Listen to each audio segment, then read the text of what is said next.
waxaa maanta magaalada Mandera lagu qabtay xaflada xariga lagu jiray hotel casri ah oo dhawaan laga hirgeliyay magaalada Mandera. Hotelkaasi oo lagu magacaabo Amara Blue Resort. Dhismahani ayaa waxaa maanta xariga ka jiray barasaabka ismaamulka Mandera Ali Ibrahim Roba, isagoona ay weelinayaan mas'uuliyiin kale oo ka mid yahay barasaab xigeenka ismaamulka Mandera.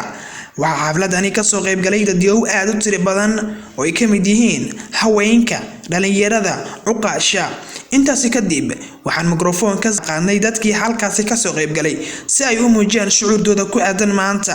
sidoo kale waxaa xafladda qayb ka ahaa barbaarta gaashaman oo loo yaqaan Mandera Got Talent, iyagoona halkaasi ku soo bandhigay qobka ciyaar aad u cajiib ah.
ballantiay gale aan ka baydhinayo bulsho horumarkeed u baraarugu boqor idinka dhigay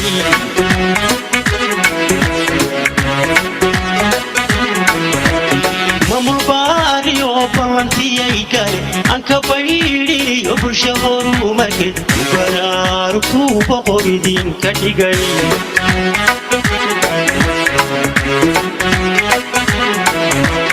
maamul baariyo ballantiay gale aan ka baydhinayo bulsho horumarkeed u baraarugu boqor idinka dhigay